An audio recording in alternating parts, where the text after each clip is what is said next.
Hello and welcome to the Warp Shelf. I'm Frank Durant. I'm Deshaun Vasquez. And today, right after we just did Loki, we're doing Black Widow. So double Marvel episodes in a row. Yeah. Sorry, all our DC fans, all the people who don't follow Marvel. It's a Marvel double week. And we're not even a little bit ashamed.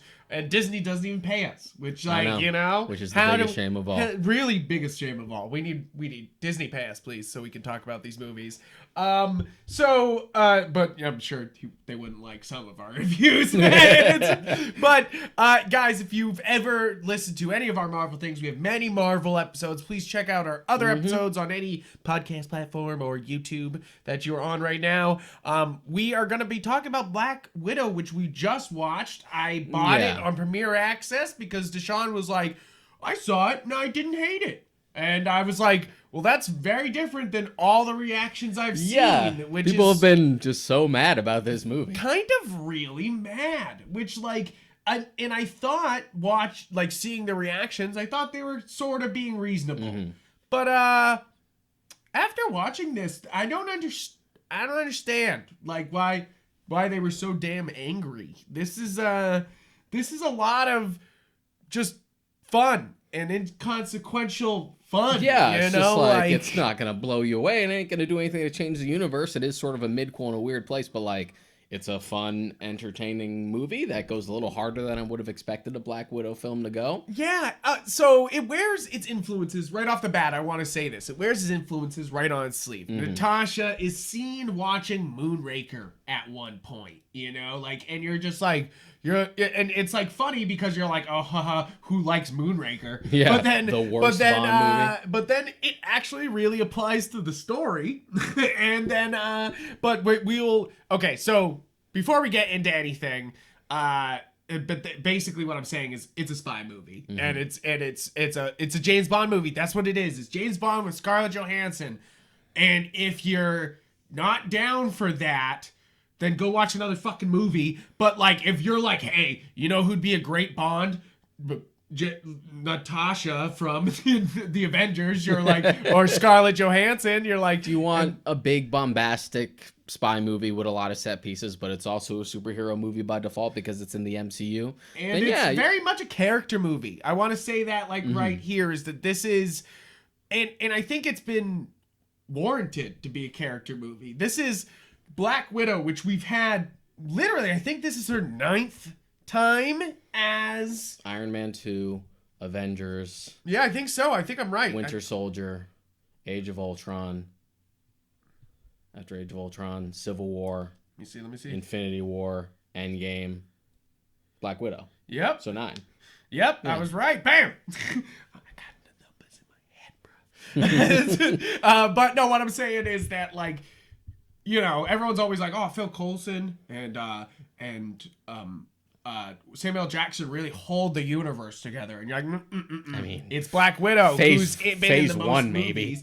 maybe. If you're talking about somebody who has been in all 4 phases, it's Black Widow. Mm-hmm. Which, like, I mean, go ScarJo, get that bag, girl. Get that fucking bag. Because that's kind of what this is her finally getting the big bag, I feel like. You know, like, it's like she's been starring in the side roles since Iron Man 2, and, like, some big, like, a main character role, basically, in all the Avenger movies. I feel like instead of being a side character, she's more centerpiece, but she doesn't get character moments. And this is, first off, her big money movie, but also, like, it's also her big moment to finally have some character moments instead of like, Clint, we used to do things together, and they're like, yeah, we did. Oh, now I have a relationship with the Hulk.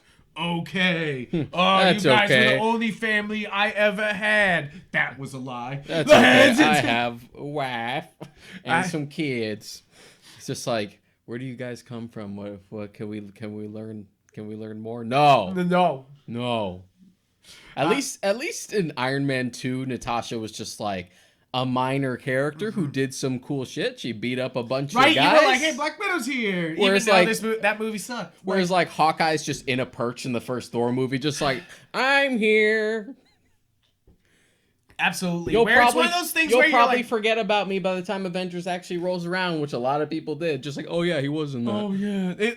Seriously, I literally forget he's in Thor. I literally forget that he's in there. And that was supposed to be a big, like, welcome to the Marvel Universe. Now you just have superheroes popping up everywhere. Yeah, like, and you're just like, all right. I think it's because he's just a cock tease. Like, he never fires an arrow. He's just like, I'm here. Hey. I'll take you out. I'll fuck you up. I'll fuck you up. And you're like, okay, like, I hope to God the Hawkeye show he shoots some arrows. Jesus Christ. Like, Battle of New York is the most arrows he shoots other than in Japan. But then, even then, he breaks out a samurai sword where we're like, what are we up to, guys? Yeah, what do we fucking turn him into Ronin, which is kind of dope, and I wish we had a little more of it, because I kind of want... It's ridiculous, but I kind of like broken, destitute, traumatized Hawkeye just like killing Yakuza members. I'm like, that seems like a whole movie on its own that I want to see. Yeah, and they were just like, no. Jeremy Renner's kind of hard to work with. Never mind. Yeah. Like, and I think that's actually what happened. And I think that's what's kind of part of this movie is that, like, they kind of drop Hawkeye in a couple times, and it's very much like, oh yeah, he's hard to work with. We don't want him actually here. Well, like, we'll just have his voice. Well, there's also that's just like he's got the show coming. Yep. And it would be so easy to like take away the spotlight from Natasha, and like you just have to like laser focus on her. No, I agree. I think it was a good idea not to have him on screen. You know, like, because then it feels like Hawkeye and Black Widow. You know, like, and instead of Black Widow and Hawkeye, it's like, and plus, like, from a continuity perspective, it also makes sense that they're like separate at the start of this. Yes. I mean, but in flashbacks, they don't even show him in the flashbacks. It's just his voice being like, "We okay, Natasha? We in the clear, Natasha? We good to go? We good to go?" But basically, yeah, if you want to click away for spoiler reasons, because we're gonna start talking spoilers pretty much soon. Basically, what I'm saying here is this is not that offensive of a movie, and people are getting offended. I think it's a it has some slower moments when it's trying to do its character moments, but you're like, hey, she deserves this fucking time. But hey, there should be character moments. Like, you know, like, it's kind of overdue. And there's actually some really good set pieces here. It does feel like a Bond movie at moments, you know, like, where you're like, why are they doing this? Who knows? Fuck yeah. You know, like, and then, you know, that's basically what I'm gonna say. It's like a fun spy movie. Like, what are you guys complaining about? Okay, so, I mean, I'll try to talk non-spoilery for the non-spoiler people right now about the Taskmaster thing, because I know that's people's main contention with this movie. People are like, I love Taskmaster. I played Spider-Man PS4, and that was the first time I was ever introduced to him, but he's my favorite, and how dare you have a different opinion on him? And, like, okay, Taskmaster is one of my favorite Marvel characters, first off, guys. He's one of, like...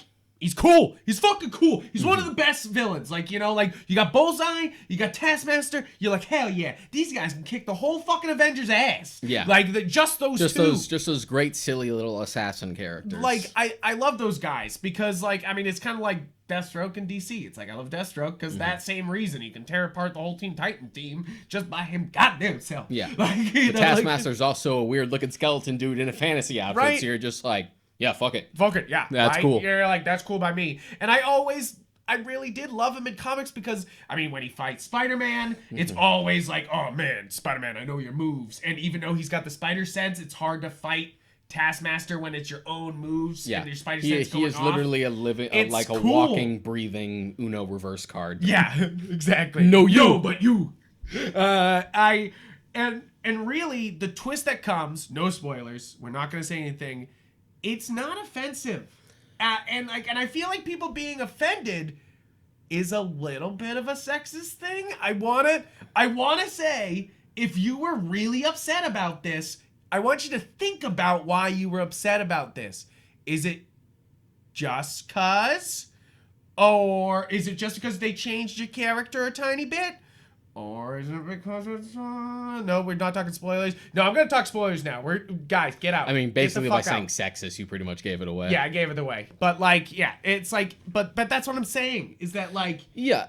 The twist, it's either it's so not a big deal because it's not a Mandarin twist, which we've gone on about so many fucking times about how much of a cop-out it's not one of those things where you took an important arch nemesis for a character that you've been building up to for an entire trilogy. We're talking about the Mandarin here. And then undermine it and just do a switcheroo because you're just too afraid to go there and actually just do the character for real. Yeah. It's and that's happened several times in the Marvel movies where they like have something. Even this movie does it a little, where they show off characters just a little bit. Just a little bit. Like I noticed earlier in the movie when he was when Red Guardian was doing he was doing the arm wrestling. The big guy he wrestles is Ursa Minor, which is the other Marvel superhero that turns into a fucking bear. Like, you know, and I've always loved that guy, so I knew immediately who he was when they were like Ursa. And I was like, okay, this is a Marvel movie. That's fucking Ursa Minor. You know, that guy can turn into a fucking bear, and then they're like, waste him for a joke, and you're just like, wow, it's fine, but there's things like that happen in so many Marvel movies where they're like build up a character as the big villain and then they play you in as a joke. It's so weird that everyone always like praises the MCU for being like they just get it, you know, they just go for things, when if you actually look at it very multiple times, it's just like not even beyond the formula. It's just like you can see what they're cautious and trepidatious about, and it happens multiple times. Yes, they were fucking just afraid of anything too fantastical for a while because they were rooted in sci-fi. They even retroactively made Sword just like, well, it looks like magic, but it's really science. It's really science. Don't worry, guys. It's totally not just magic. Like, that's a magic hammer.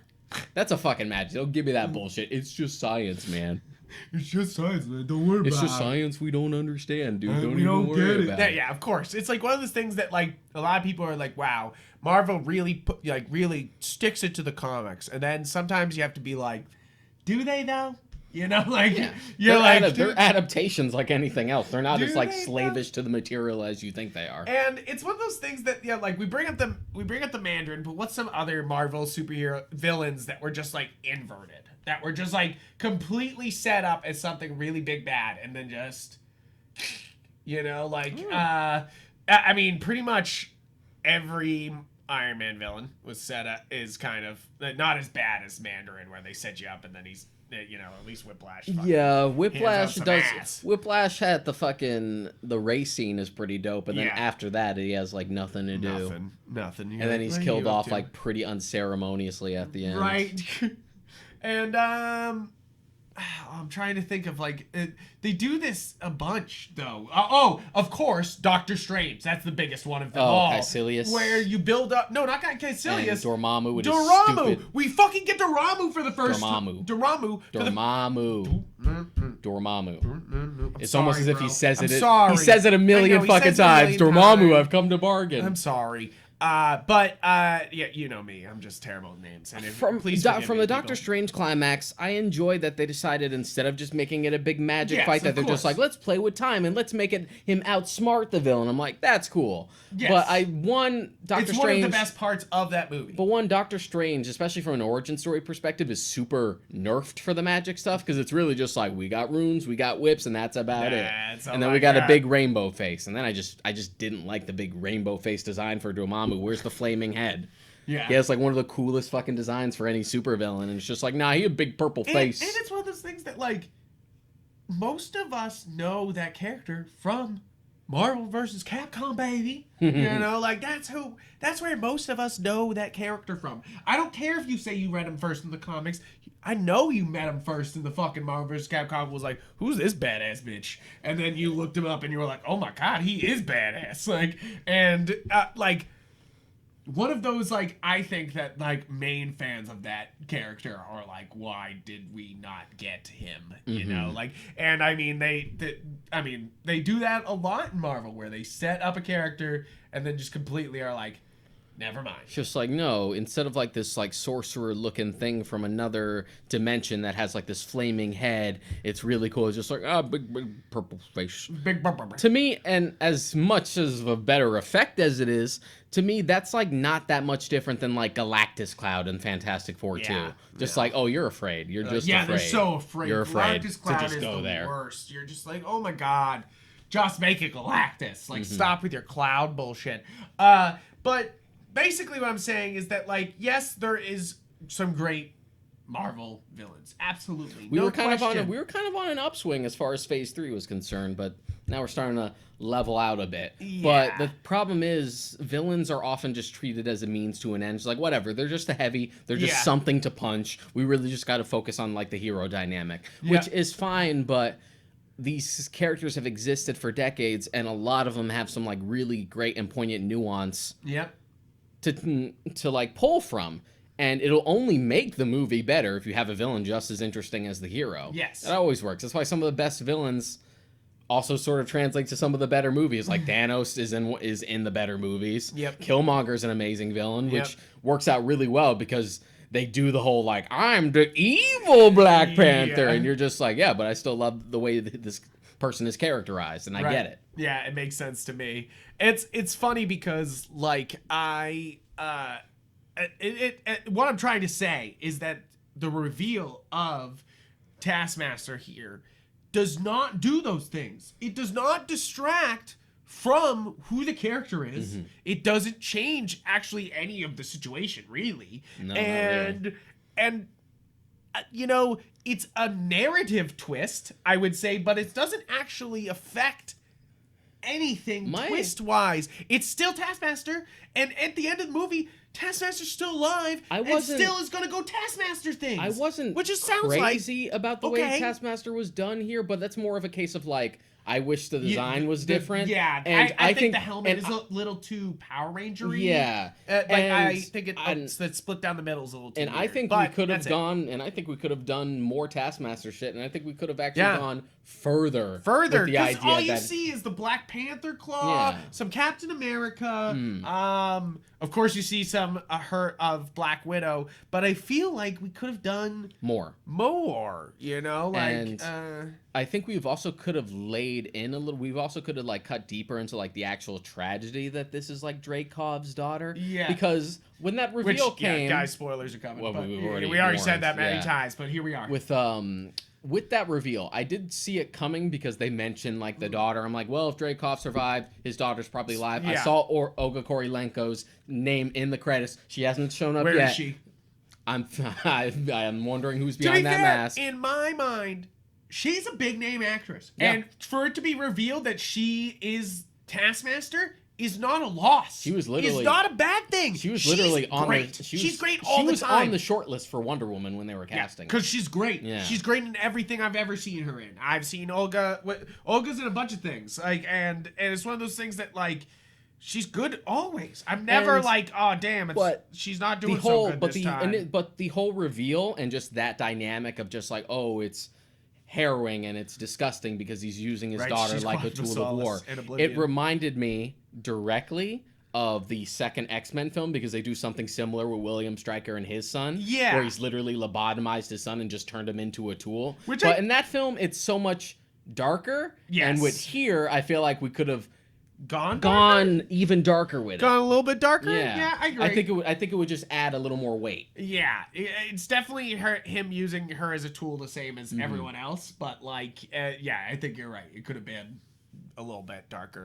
But I think this is like, it's like, come on, this is a big name actress who's playing. This is a Bond girl, which is like, I think even more like them. Like being like, we love Bond, you know, we love Bond. But also, let's give the ladies a time to shine. Yeah, okay. So I said spoilers earlier, and the Moonraker thing. Literally, Moonraker's about a villain who's up in the sky on a sky base. Like that's literally the plot of this fucking movie. Like they literally reveal the movie and then moon shit right there. And which to be laser fair, guns. At least it doesn't I get don't that far. Like Moonraker so much? Moonraker is the worst Bond film. You will not change my mind. Really? You think it's the worst Bond film. I'm trying to think what I think is the worst. But you've never seen all of them. I haven't seen all of them. I've seen all of them. I missed a few. I'm missing like 5. I've seen all of them. Yeah, and like, I don't think. Well, the thing is, it's like, yes. What I'm trying to say is, Moonraker's not good. Mm-hmm. It's not. It's definitely not like. It's iconic for many reasons, but like, it is not good.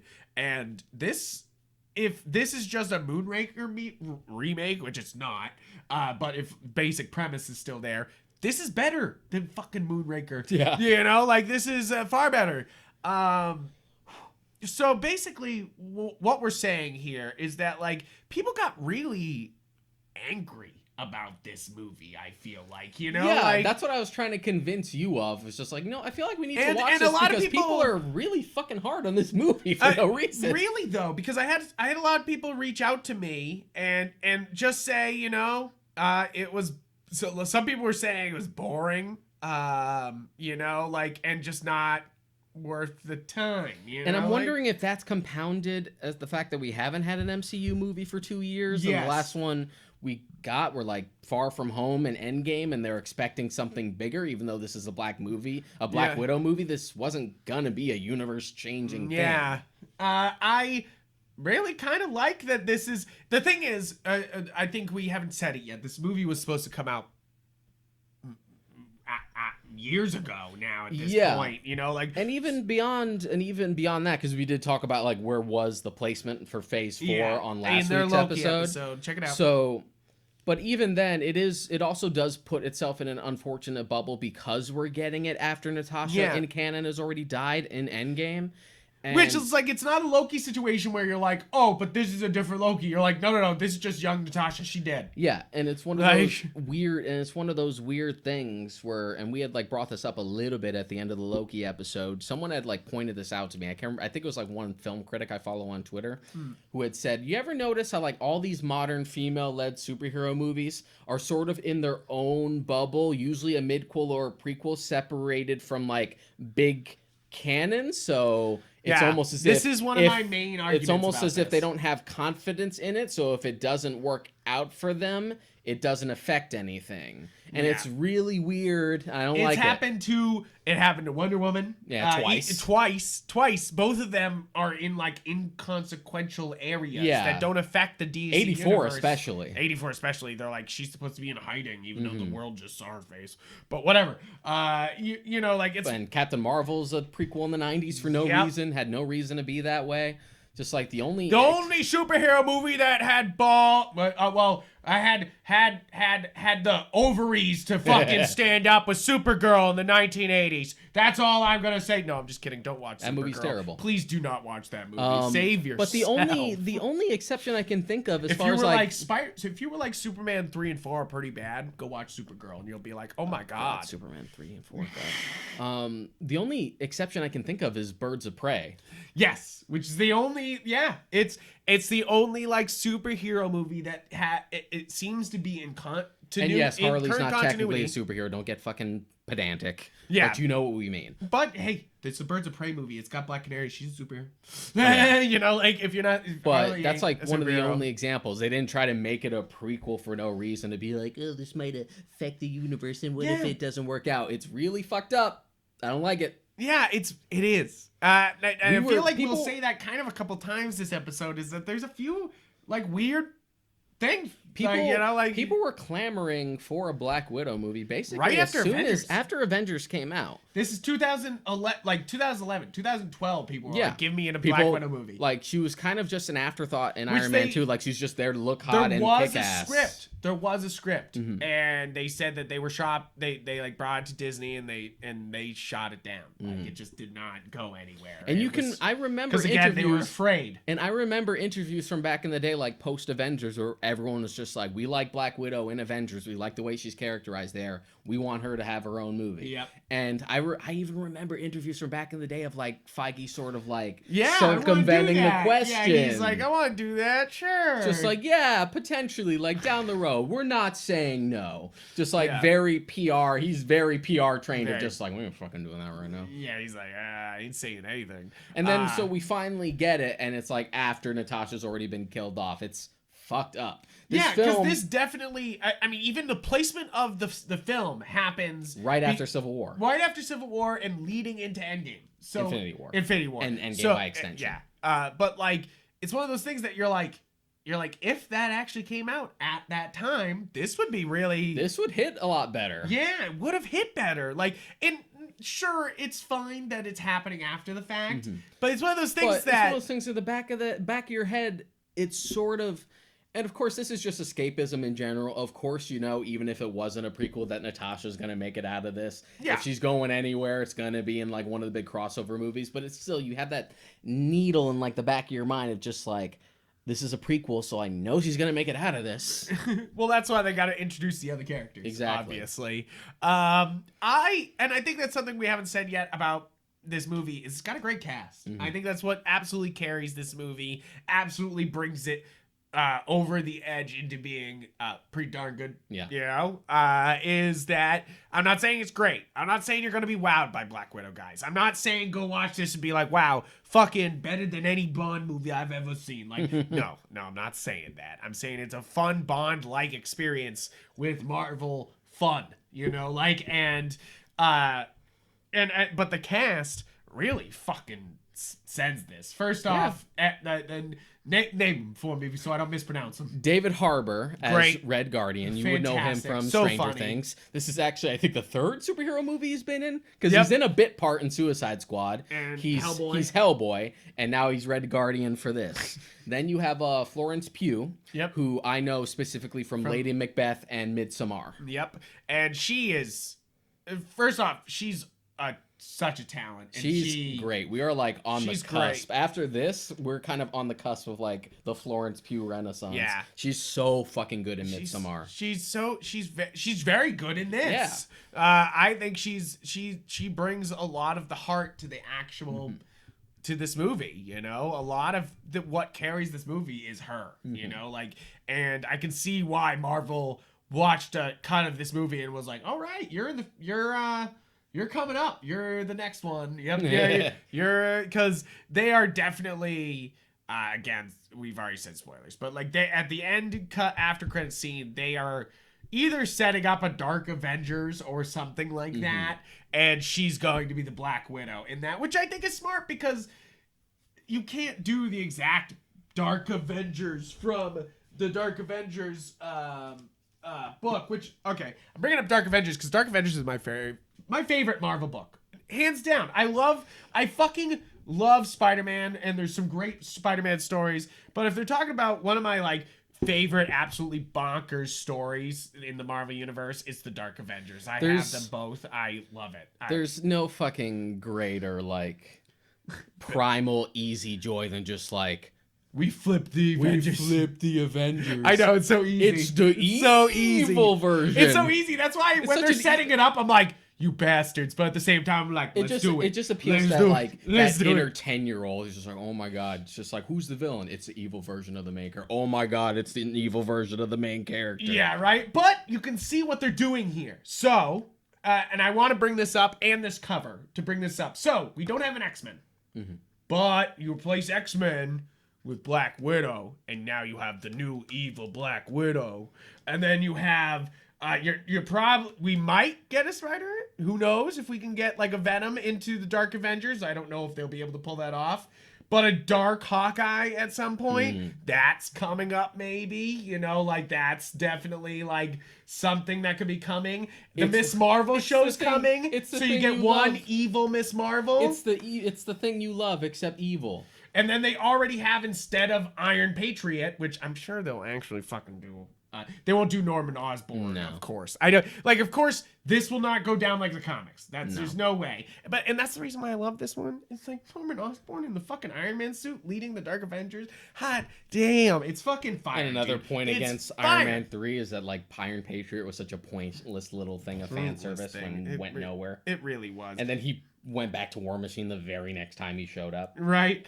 And I think they'll replace this with US Agent. Yeah. This is instead of Iron Patriot. Well, they could still break out Iron Patriot as an evil thing, but I assume they're just going to replace him with U.S. agent, and it'll be instead of this roster. Well, here, with the post-credit scene you get with like Valentina, both here and in Falcon and the Winter Soldier, you're just like kind of evil Nick Furying it everywhere right now, which is kind of funny because she's Madam Hydra. She's the big she's a big bad. One of a few, because there's a few Madam Hydras. Yes, exactly. I think that the reason why I love the Dark Avengers is it's just such a fun, ridiculous story. It's just it's such a ridiculous roster the whole time, and then they're just doing such questionable shit the whole time, which is just so funny. You're just like, okay, and that Doctor Doom is there, and you're just like, and it's just like everyone being like, Norman Osborn, you're actually cured now. You're not Green Goblin. And he's like, yes, I'm totally fine. And the whole time he's losing his mind slowly, which makes this, of course, the fucking best read about this, is that Norman. That's the reason why, as much as I love Dark Avengers, it won't be my Dark Avengers when they finally do pull the trigger. But that's okay. I'm still down with it. I'm sure it'll be fun. I'm sure it's not even limited to Dark Avengers. I'm sure there's another book with a similar concept that's called something else. Oh, yes. I'm sure there's something else specifically that they're pulling from. I'm sure they could be doing Secret Avengers. I could be just a stupid, only very funneled Marvel fan, and this could be there could be a strong possibility. There could be a strong possibility that both of us are wrong because we're more comic book wise, we're more DC heads. But if that's my theory is either it's the Dark Avengers or the Secret Avengers, or some other equivalent, because they already did X-Force in the Deadpool movie, so maybe they'll keep doing that, but they're definitely not going to bring X-Force over to the main story, so it's absolutely going to be like Dark Avengers or Secret Avengers, something like that. Because they're obviously setting up a team here. They're we have a pissed off Black Widow and we got a pissed off Dark Captain America, we got US agent. This is what's happening. But it's kind of funny because I feel like that could be really cool. I just wonder what we're going for here. Yeah. I am very curious, and I think that's the point, what's happening, what's bringing this all together. Speculation. Questions. But basically, okay, back to the front of the movie, because we're right at the end already, and we have to bring it back to the front. So the movie starts off with this great scene of what you think is Natasha and her family living kind of a normal American life. And I even turned towards you during the beginning and I was like, so what's going on? Why are they normal? I was like, why are they normal? I literally said that. I was like, why are they normal? What's going on here? And then of course it's very quickly revealed they are not normal. And as they escape, actually in a really great scene, I really loved as they escape America. When your neighbors turn out to be Russian spies. The 80s are over. What are we still doing Soviet shit for? They're like, still gotta do it. Just when you thought you could get away from the Cold War. it pulls you back in. But I really do like this setup scene. First off, because it's a great action scene of David Harbour. I was gonna say Hoopa, but that's he plays Hooper in Stranger Things. Harbour, like a ship harbor. Yes, ship harbor.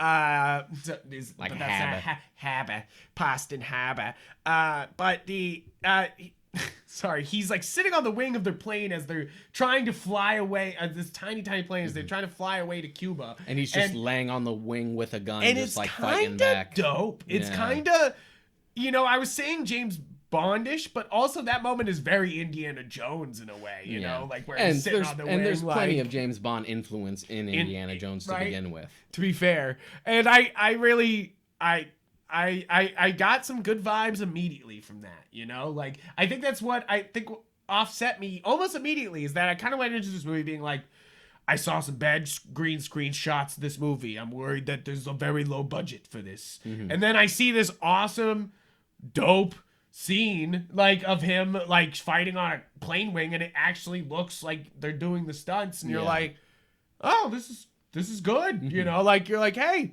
this changed my opinion already. You know, that I was going in being like, yeah. And there, perception is a bitch that way. To be fair, yes, there is some moments I saw some kind of rough green screen, some like straight up Doctor Who level green screen, and I'm talking like Eccleston Day green screen. I'm not talking to big budget, you know, like Peter Capaldi green screen. Yeah, basically by the time we got to the Moffat era, they started like really flexing. Like, we got fucking money now. Right? They just like, but before that, they were like, ah, shit, a green screen? Fuck, dude, I don't know. Like, fuck it.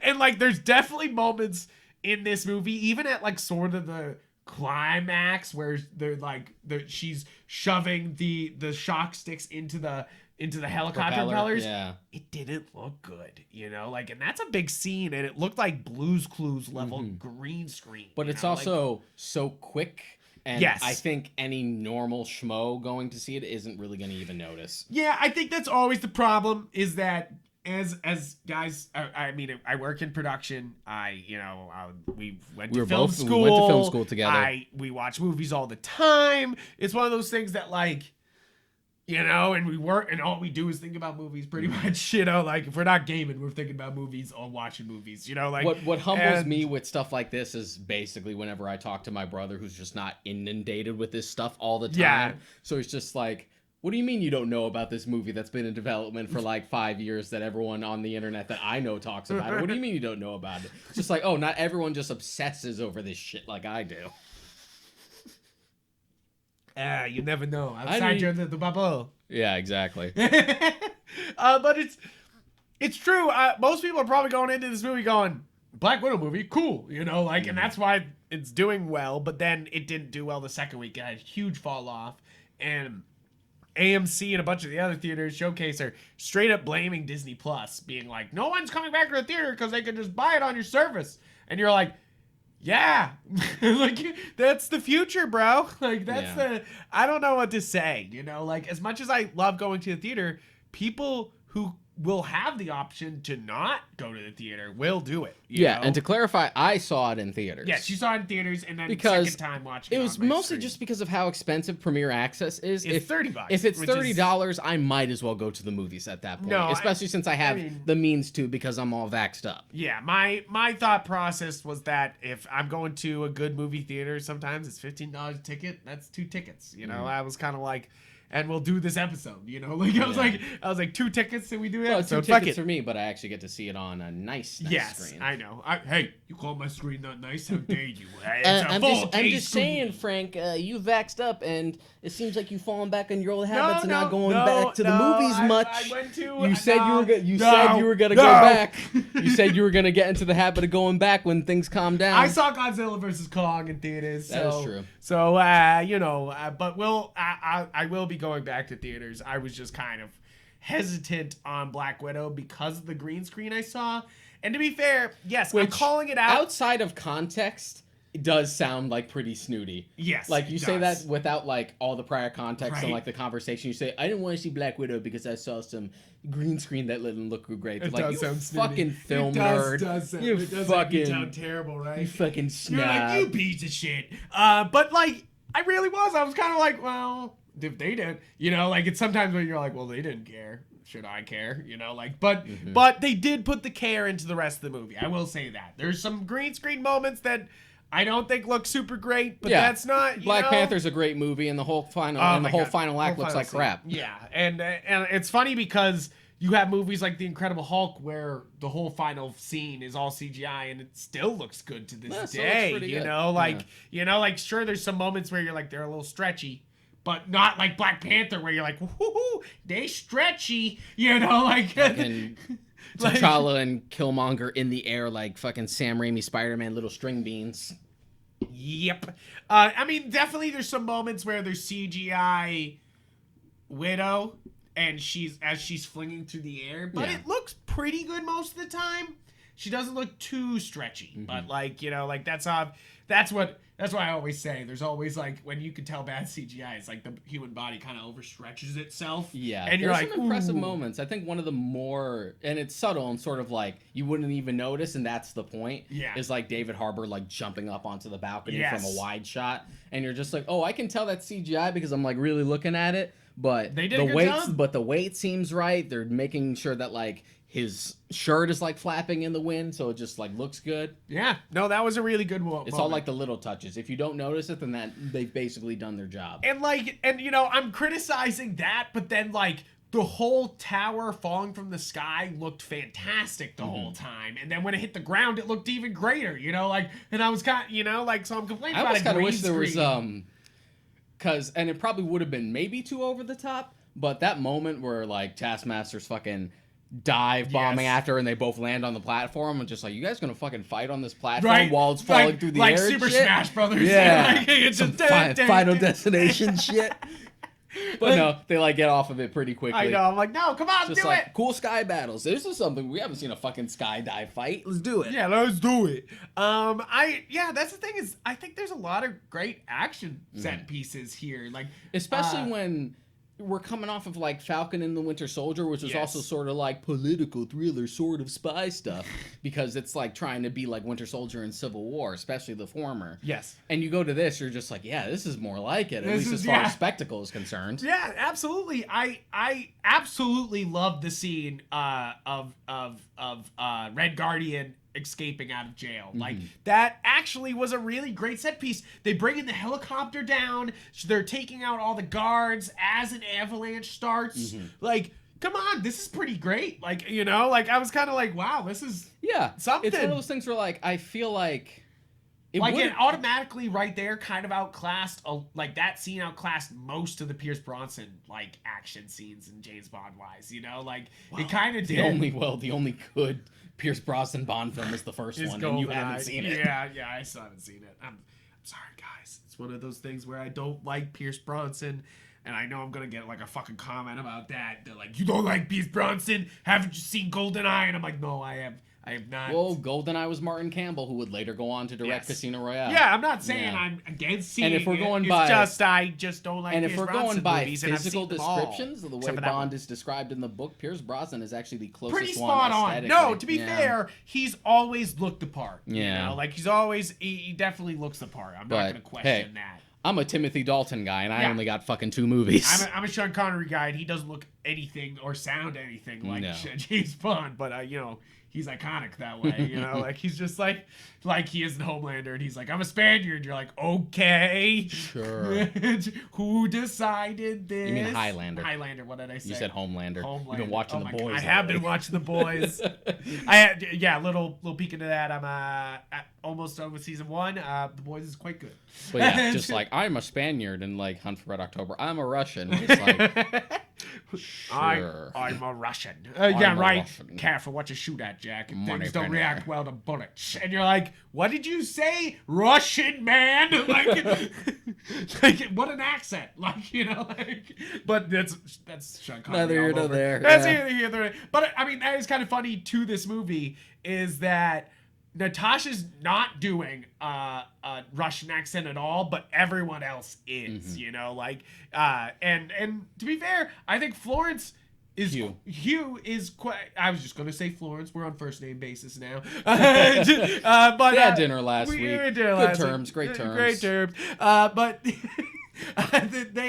I think she actually had a really solid Russian accent. You know, like, I mean, you watch a lot of Star Trek, and you know, sometimes people just drop accents all the time. I don't have my thing is like we had made this joke before when we did our WandaVision episodes that I just don't have I've never had enough exposure to a Russian accent in my own life to really judge like that's a good Russian accent, that's a bad Russian accent.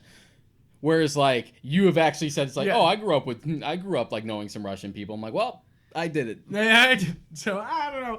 I think that everyone else does a really great job, but I think you got to give it to Florence for probably the best one out of everybody, other than Dimitri. Like, what's his name? Who's the bad guy? Is it Dimitri? Is it? Oh my God, Dreykov. Which, okay, I gotta say, Dreykov in the Red Room is a pretty good villain.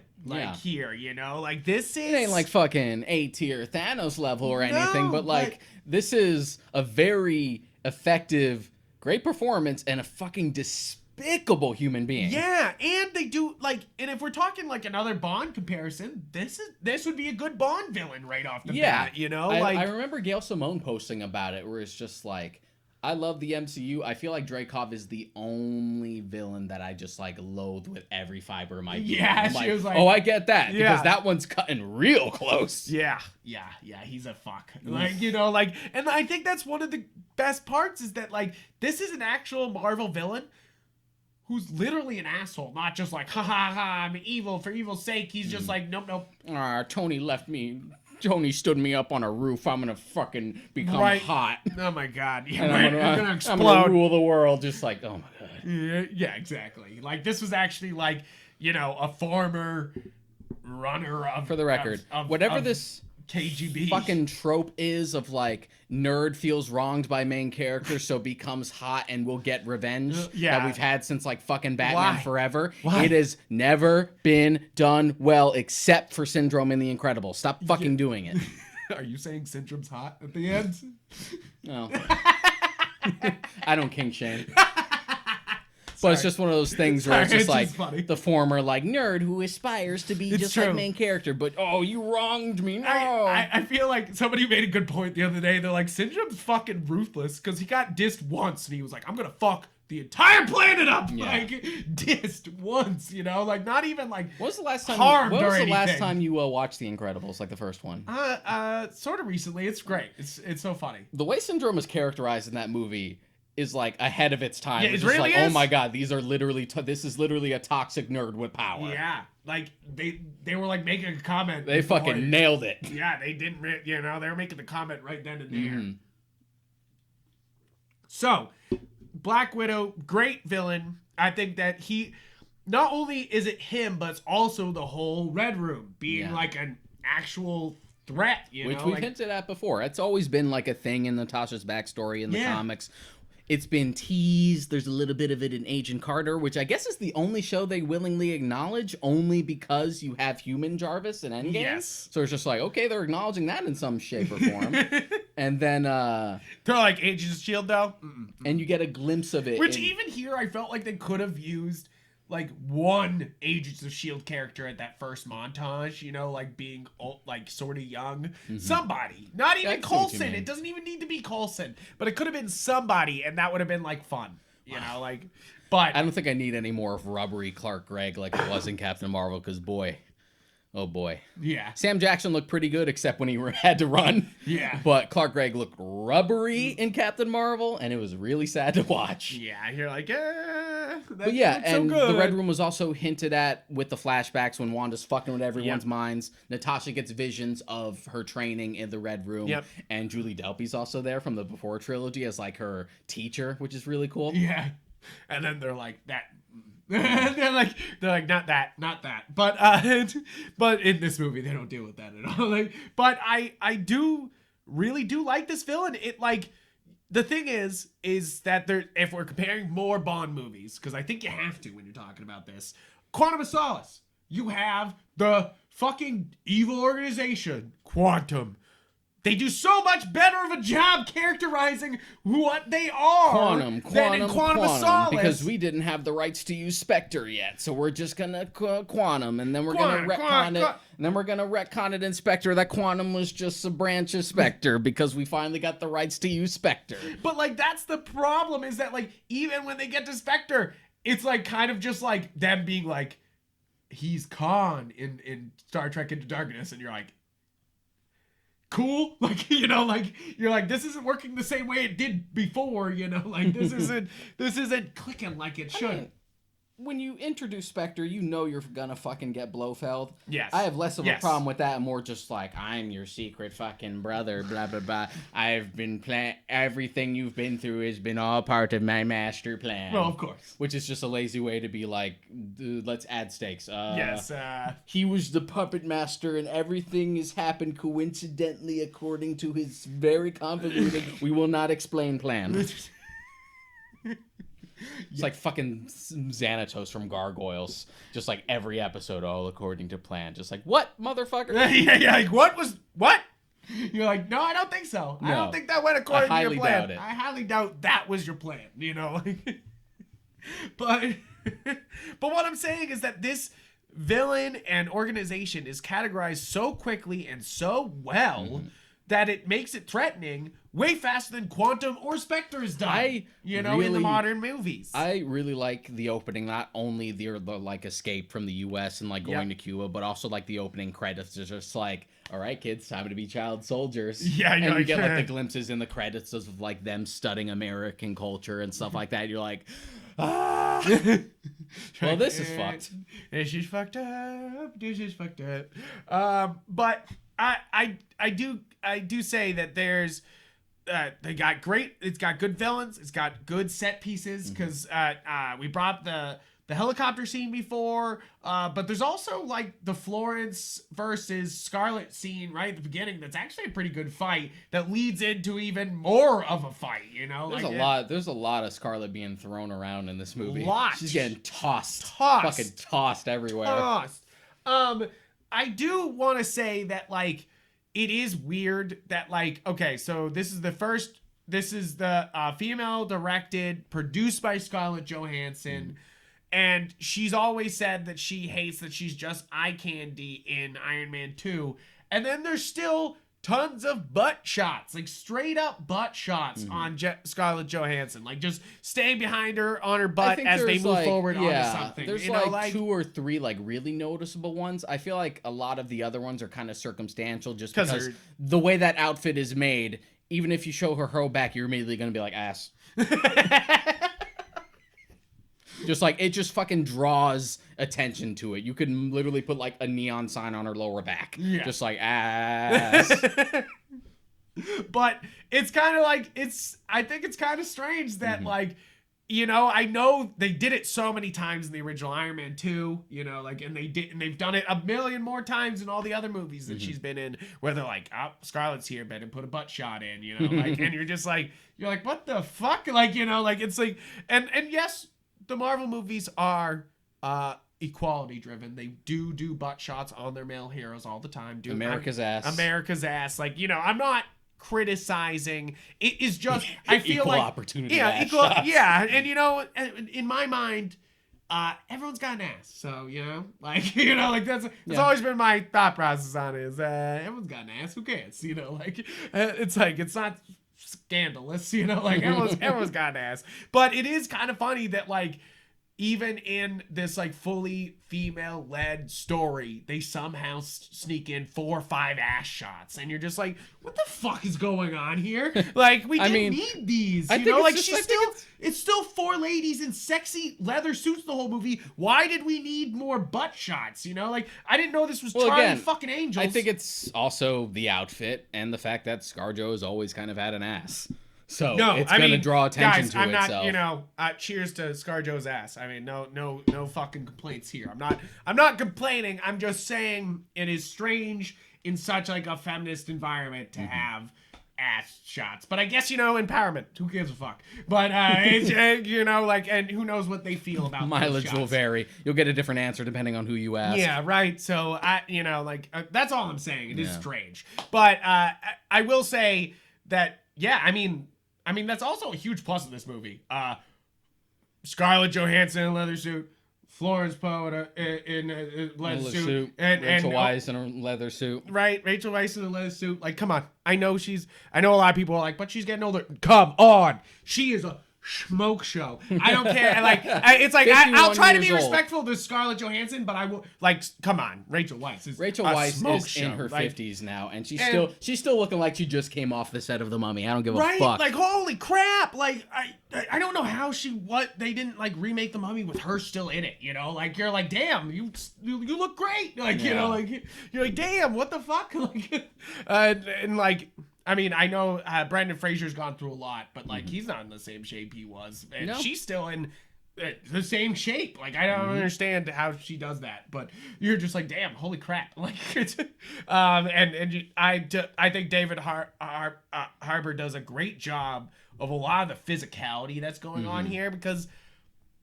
it's hard. It's hard. I think you can see it a bunch in Falcon and Winter Soldier. Is a lot of people in that show get superpowers and they don't know how to like show it well. You know, that physicality of it. And I think the Taskmaster actor here, I don't know if it's Olga in the actual suit the whole time. I doubt that big time. But like and David Harbour they both do a great job of the physicality of the superhero powers, and it really, I think, shows on screen. It makes it natural most of the time, you know, like, and also he's the funniest part of this movie. Like, no question. I think this movie's got some good funny moments, but he's absolutely the reason you should be here watching. It's not hard carried by like David Harbour and Florence Pugh, hard carry, but they're highlights. Yes, absolutely. I think the cast overall is fantastic. Even the side characters, I think, are doing a great job. You're just like, okay, this is a lot of fun. Like, it's just funny from a Stranger Things perspective, because where we've left Hopper in Stranger Things, he's like imprisoned in Russia. So everyone was already making the joke, just like, damn. So this is what happened to Harper. This is what happened to Harper, right? I really do hope that's the thing. I think I didn't expect to come out of this movie. I really hope to see all these characters again. You know, like, I didn't think I would expect that, but I was like, wow, I really liked all these characters. I thought this was a good, like, little Black Widow universe movie that they made, which, like, you know, is actually hard to do like an offshoot movie that doesn't do with any of the Avengers, you know, is just its own thing. Yeah. And it stands on its own and is just itself, and that's not hard. And not every one of these movies has to be like, we have to add something huge that will shake the foundations of the MCU itself. Just like, no, it can just be a solid movie. Yeah. And when we're talking about shaking up the superhero genre, this is a spy movie with superhero overtones. You know, like, and I'm totally that's cool how you got to freshen things up. But I feel like there was just this weird way this movie was treated, as well as perceived. Yes, because we had talked about for several episodes about how Disney kind of shot themselves in the foot by putting Black Widow in this weird spot where like they refused to put it on Disney Plus until they just absolutely had to, which I do find it ironic that like the moment they did is when like vaccinations started getting pushed out more often, so they're just like, fuck. I'm sure they were pissed about it, but it's just one of those things, like, because you've pushed it back so much, it makes it seem like this is a bigger deal than it is. Yes, and I think I'm sure people are going into it with that mentality. That Marvel kind of held the trigger on this, kind of implying this is big, and you should wait to see it in theaters. Which, to be fair, that thought process is true. It's a big action movie. So, it should be seen in theaters. I'm sure people I'm glad I have it on Disney Plus, but I'm right there with you. I would have loved to see it in theaters. I'm sure people who came out of it with that like expectations in mind, those preconceived notions, were just like, well, what the fuck was that? I thought that was gonna blow my mind. What is this bullshit? Yeah, and to be fair, I guess I went in knowing it was not gonna change the fucking Marvel universe, you know? Like, and I think I went in with sort of low expectations, and then was kind of like, hey, this is solid. It's not gonna blow your mind. It's not gonna it's like even I don't know. Everything about it is good, and that's my problem. Is that people kind of fucking really dug into this. Like, I got lots and lots of comments about this movie towards me and asked me about it, and a lot of people didn't have a good time watching it, and I don't really understand. Yeah, it's in its weird sort of spot. Like, I didn't really go in with like a low expectation so much as just like, yeah, it's a Black Widow movie. I'll watch a Black Widow movie, and I'll keep my expectations leveled. So, and to be honest, I don't trust people sometimes. Yeah. So it's just like, I'll fucking judge it for myself. Yeah, so and it's one of those things that, like, okay, I was just going to go by myself until my brother's just like, I'll go, so. It's one of those things that, okay, so you got to look at, if this does fall in, I guess you can count this as part of the Infinity Saga. Like, it comes afterward, it comes in Phase 4, but this technically is part of the Infinity Saga. Continuity-wise, it's in that period. So you got to compare it to the other Infinity Saga movies, I think, right off the bat. And I think this movie's better than a majority of these movies, you know? Like, again, this would have been great if we actually had it be, like, even just if it was directly after Civil War, or because it leads into Infinity War. Yeah. Maybe this could have come out after Infinity War, but before Endgame, so we still don't know what's going to happen to Natasha. Yeah. And if it was in that spot, it's better than the 2 other movies we did have in between. Yes. With fucking Captain Marvel and Ant-Man and the Wasp, which were both bad. So yeah, let's point at these movies, you know, like you have, I mean, Iron Man, Incredible Hulk, great, of course, above these, but Iron Man 2, Thor,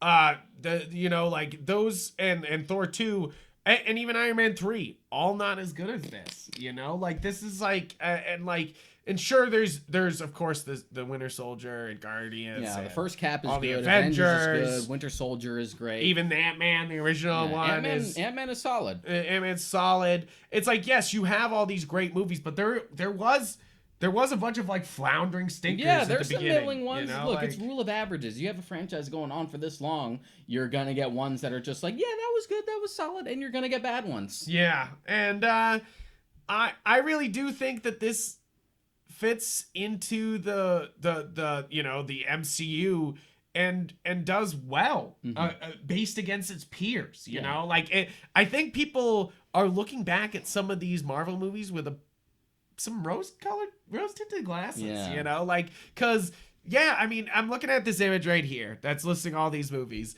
and Iron Man, Hulk, credible. Iron Man 2, bad. Thor and Thor 2, bad. Captain America, First Avenger, good. Yeah, good. Not great. Not great. Avengers, good. Not great. Iron Man 3, stop. You know, like Thor 2, Captain America, Winter Soldier, Guardians of the Galaxy, good. Avengers, Age of Ultron, Ant-Man, Civil War, Doctor Strange, you know, like I would take this over Doctor Strange. Yeah. I think. I don't know if it's as iconic at moments, but like I would take that over Doctor Strange. And then you got Spider-Man, which I know you would take.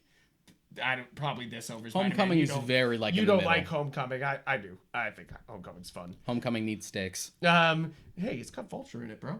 I said stakes. It needs tension. Yes, that's true. And then I think they really started to hit it out of the park for a bit there, being really fucking nailing it. With Volume 2, Ragnarok, Black Panther, you know, Infinity War, you know, like... Guardians Volume 2. Like, Phase 3 is definitely the best of the phases that we've had so far, even with, like, the 2 stinkers like Captain Marvel and Ant-Man and the Wasp. Yeah, because it's like, it really is kind of an issue that, like, you know, that Captain Marvel is not as good as it should be, you know, because it should have been better, is basically what's going on here. It's a mess that didn't know what it wanted to be. And that's the thing is, I watched this Black Widow movie and I don't see a mess. No. You know, like, and there's definitely some Marvel messes. And of course there's DC messes. Guys, please don't think that we're being biased against this. Of course there's some DC messes. Jesus Christ. Like, of course there is. The whole, like, most things are a mess, but this is not one of the Marvel messes, you know. Like, I think this is cleaner than Falcon and Winter Soldier. Like, it's like, of course, I almost prefer WandaVision and Loki to this, but still, this is good. You know, this is fun. This is a spy movie with Marvel characters, like, and ones you haven't seen before, like Red Guardian, and even like mention Red Dynamo, which it also like leans more into the spy stuff than even Winter Soldier does, because Winter Soldier is a spy movie definitely, but it's more so like it's a political thriller with a superhero. Yes. Yeah, absolutely. And this is very much a spy movie, like an international. They go to Budapest, like they go to Morocco, they go to space, basically. Like, you know, like they go a lot of places. They're on the cusp. They're almost there. And they're also at the beginning of the movie. They're in Ohio, so they're everywhere in this fucking movie. And also Ohio. They fucking go everywhere. Everyone wants to leave Ohio. That's all I'm gonna say. Anybody who lives there, Ohio's the state with the most astronauts that have left the planet from it. And I think that says something about Ohio. They're just like, fuck no, get me off this fucking planet. I know someone from Ohio, and I'm going to tell her this just to make her mad. It's going to be great. But, so I can, basically what I'm saying about Black Widow here is great cast, Actually, pretty good music. I haven't brought that up yet. Yeah, you kept pointing out the score. I like the score. It's got these Russian undertones. It plays well at times. Like, by Russian undertones, I mean some throat singing. They're like, oh, like, you know, like they add some of that, and it adds some epicness to a lot of scenes. You gotta love a Russian choir. Like, I've always made the joke, I don't approve of the USSR's ideology, but man, did they have way much more of a banger of a fucking national anthem than we ever had. I don't give a fuck. That's funny. But so it's got good music. The action scenes are good. The twist with Taskmaster is not a thing. That's all I'm gonna. That's basically where I'll stop talking about it because I brought it up already too much. Yeah, my beef with Taskmaster is mostly like little things. I think we could have done more with Taskmaster. Oh yeah, and I think with the design could have been better. With her surviving at the end, we will do more with Taskmaster. Taskmaster could show up in a later movie and wear the action, you know, more comic accurate or even video game accurate costume. I don't like Deshaun was and I said it before, it does look like a Power Ranger, but I do like that they have the skull right here and I like the visor always scanning. At least that gave it like a modern approach to that, like that it was like scanning everybody's body. It wasn't just Taskmaster being like, I can copy your moves, it doesn't matter, I can look at you. But everyone has also been making like the comparison to the way Taskmaster looks in the Insomniac Spider-Man game, only because that also does a way of like modernizing it in sort of like the MCU philosophy of like modernizing something, but it still resembles comic book Taskmaster more without getting too ridiculous. Yeah, I agree. And it's one of those things that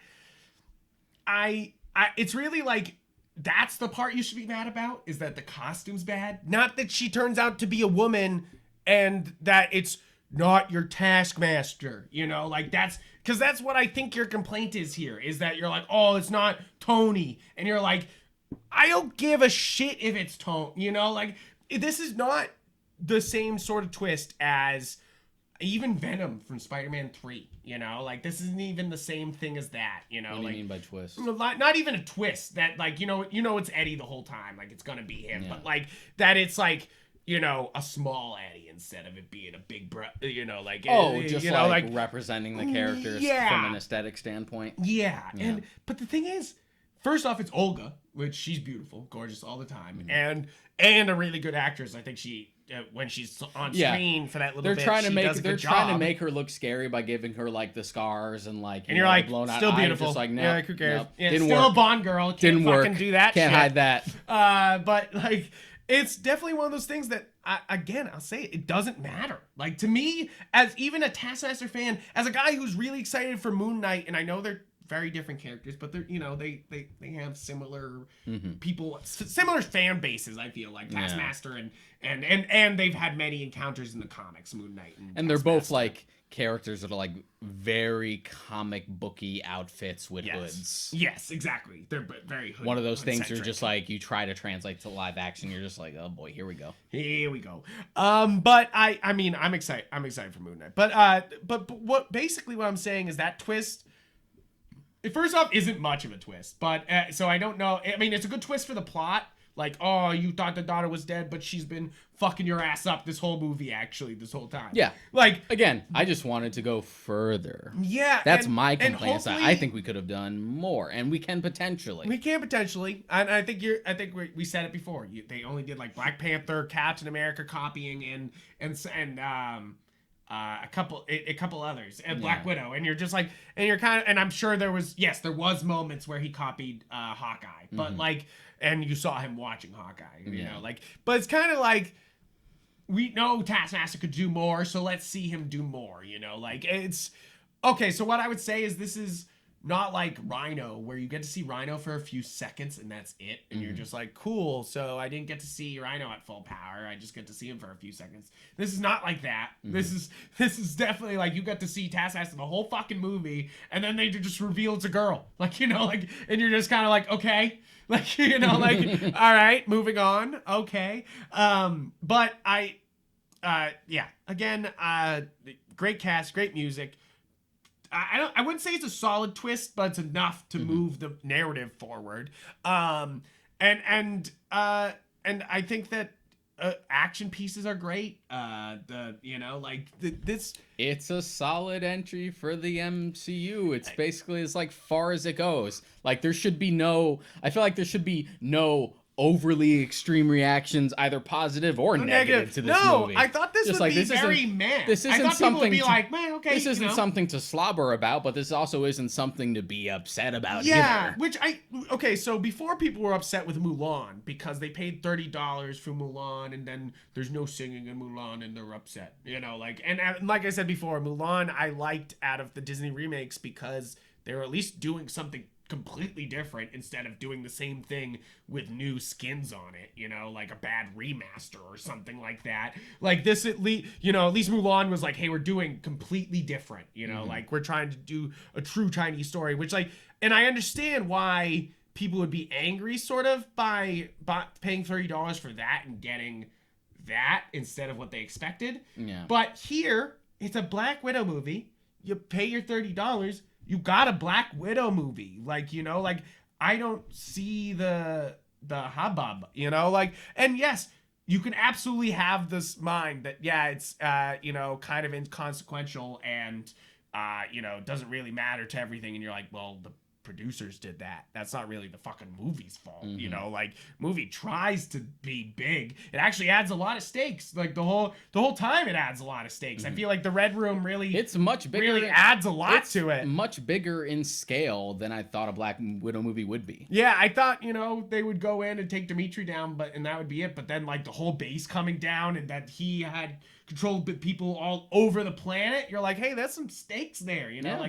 You're like, this is actually some takedown. It's almost like a Hydra level moment, where it's like, oh man, if Hydra activates its agents, the whole planet could go down, and that's kind of what's going on here. And I think they did a good job, and again, I think we have to say this often when we have these kind of okay reviews that we do, is that it's okay for a movie to be okay. Not every movie has to blow your fucking mind balls out your back. Yeah. Not every fucking movie has to either be terrible or be good. Yeah. Some movies can that just whole be okay. Binary dynamic of just it's either the greatest thing I've ever seen or it's garbage. Yeah, which I feel does a disservice to a lot of movies, first off. Because it's okay to just tell a fun story and have a fun adventure. That's kind of the fucking point of all this, There's a little bit of popcorn, a little bit of sit back, and... Don't act like you haven't wasted your time doing worse things than watching Black Widow. But I mean, that's really it, is that I think people had some extreme opinions about this, and I don't know if that really was warranted in any way. And if you do have some extreme opinions, and if you're like, you guys are pussyfooting, please let us know down below. I don't think we are. I think we're being very truthful. I think there's some bad CGI at moments. It does slow down with the character bits, and I feel like that's where most people will find fault, is that they'll watch this and go, it really slows down the middle there, and they're just talking for a while, and you're like, well, that was the best. That was really funny. That was my favorite part. Those are so great. That was actually the parts where I was like, hey, this is happening, and I'm not hating this. Yeah. And I'm sure there's some other people who did watch it, and they're like, wait, hold on, where's the military? Why is it bang, boom, bam, bam? And all that came, all that happened. It just didn't have to happen the whole time, it's one of those things that I dug this. I'm okay with this. And so did I. And another thing is, I wouldn't say that to all the bros that are complaining this movie wasn't made for you, but that's kind of the point here, that this was made for spy lovers, this was made for Black Widow lovers, this was made for the fans, this was not made to make you be like, oh yeah, Chris Hemsworth is the best Thor, yeah, or anything, like that. It's just fucking Black Widow film, calm down, sometimes things weren't really made for that audience, and I'm sure that's why they're having such a reaction to it, because anytime something's not made for your audience, some people freak the fuck out. It's just so funny that this is a better movie by and large than Captain Marvel. Yep. But Captain Marvel was the one thing, just this is finally the one, guys. We're gonna this do is it. This is finally the female-led superhero movie. We're finally dipping our toes in that pond. And as far back as 2012, like, just give us a Black Widow movie and we'll be happy. Just give us a Black Widow movie and we'll be happy. And then Captain Marvel came out. I'm pretty sure we said that back in the Real Books Don't Have Batman days. That we were like, give me a Black Widow movie, I'll be fine. Captain Marvel came out, didn't like it. We finally got a Black Widow movie. There's a little bit of too little too late in there, but I'm like, yeah, this would have worked. Yeah, this would have worked even better if you did it sooner. It's like, it's funny because it has a little bit of like Rogue One syndrome where it's like, oh yeah, it's connecting these two movies that have already happened years ago, you know, like, but at the same time, you're like, that's not a bad thing, you know, like, it just makes it interesting in a weird way. But again, this movie got delayed by unforeseen fucking pandemic, guys. I feel like, yes, it definitely, I think Disney is to blame for kind of overhyping this movie, for being like, oh, no, you gotta see this in theaters. No. You can't see this on Disney Plus. Oh my God. And then them finally caving on it. Like, I think it's straight up, that gave the wrong message. Because this was just, you know, it's a spy movie, you know, like, and to oversell it more than that is a disservice to it, you know, like, because I really did enjoy what I saw there, but if I went in thinking I was getting Winter Soldier 2.0, I don't know if or that's... just something like way more like nuanced and like revolutionary or something. It's just like, no. I'm like, it's a fucking Black Widow movie, guys. Yeah. It's like, basically like, in a nutshell, it's like, it's a Black Widow movie, relax. Yeah. Yeah. Relax. End of the review. It's a Black Widow movie, relax. Yeah. All right. That's pretty much, that sums up our entire review of the movie. Is Black Widow or Max. I mean, I gave it a 7, basically, you know, and that's always my, like, it's passable. Please watch it. This is totally watchable. Like, don't worry about it. Yeah. Watch it. 7s are always completely watchable. 8's like, please watch it. 9's like, oh my God, this is great. Yeah, there are movies 10 is like must in see. The MCU that I would give 7s. Like, to be honest, like the first Cap. Yeah. Where it's just like, the first Cap is fun to watch, but it kind of falls apart after that origin story. Yeah. And it's like, if you're going into 6, you're like when I'm saying 6, it's okay, you know, like, and it's fine to watch still. It's when you're hitting 5s that's like, don't watch this. I mean, step away. It's basically the American grading system. Right. Where, like, you're still passing with a D. Yeah, right. Yeah. You're still passing with a D. But this is like, yeah, you know, to me, this is like a C++. This is high, you know, like higher up. But it's not... Sure, it's not exactly a fucking Endgame or an Infinity War. We're going in circles at this point. But we're just saying this. We're just reiterating we're just saying the same thing. But guys, thank you for watching our Black Widow review. Let us know what you think down below. Let us know. Be nice. Be nice. No, you don't have to be nice. I'm just kidding. Fucking comment down below. You can be mean to us. Just don't be mean about like certain aspects of the movie. Yes. You know what I'm talking about. Exactly. And please check out our other Marvel. If you're a Marvel fan, there's tons of Marvel episodes we've done, all the Disney Plus shows, all the recent Marvel movies, which has not happened for a while. Oh my God, never mind. We've only done a few Marvel shows, but please listen to those Marvel episodes, and we hope to bring you a lot more as more movies are starting to come out, as things start to calm down a little bit. Yeah, and I want to thank you guys for tuning in. It really means a lot. Your support, and some people non-support and being angry, but that's cool too. That's fine. But guys, you can find us on YouTube, all the podcast platforms. You can find me and Deshaun on Instagram and Twitter as Yupfrank. And Mod Kariko. And guys, thank you so much. Have a great rest of your week, and we'll see you next time.